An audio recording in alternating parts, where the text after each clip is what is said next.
planning method. Going to be bloody. Hey, Musisi.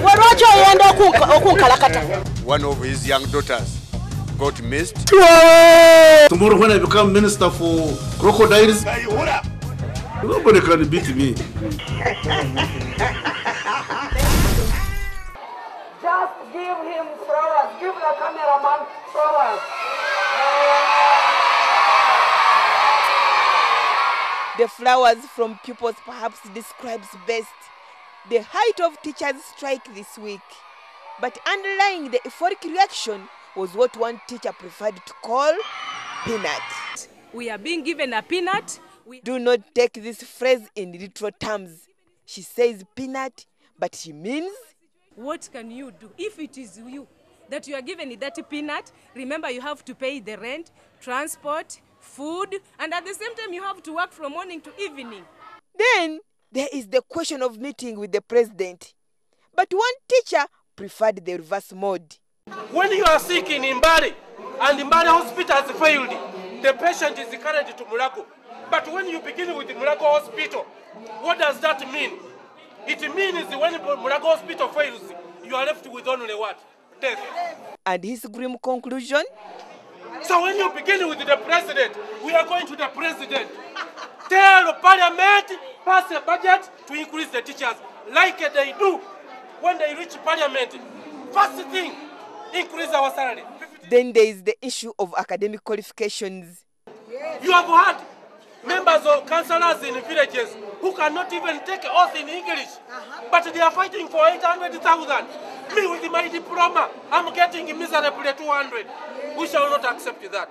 Perhaps you need the resilience of Jennifer Musisi to conquer this one. We are asking, who is Musisi? Musisi is the Chief Executive Officer of Kampala Capital City Authority, sir. And we want to know, was she appointed to destroy NRM? Why do you say so, sir? Because when you destroy Sebagala, you are destroying NRM. So Seya had made a comeback through the emissary.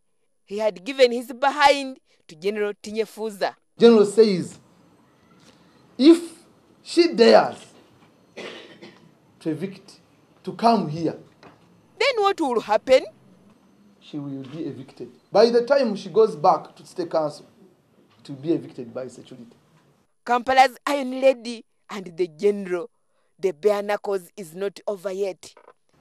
Tinyefuza is telling Musisi that she should just spare his name. One, he's a general. Two, he has fought many wars. He's not bigger than this Kakoza Mutale or any other person, or Okoni. The house in question was occupied in 2001. Its condition at that time is something to marvel about. There was no fence. We are going to have a tour. There were only pigs in this house. And the goats. And the goats and rats. This scenario reminds me one of Mr. Prokoro's description of change. Has the country gone to the dogs, or the dogs have come to the country? And I think our answer is Uganda has always been here. I think it's the dogs that have come to the country. So for what reason have these dogs come to the country, Mr. Prokor? They are shitting here, shitting there. They're messing this, one scandal after another. To name just one of them. A register where you find names like Elizabeth Uganda, Kenneth Mbale, David Arsenal, Nyero Rocks, Achoa. These are names of places. You find them in that kind of register.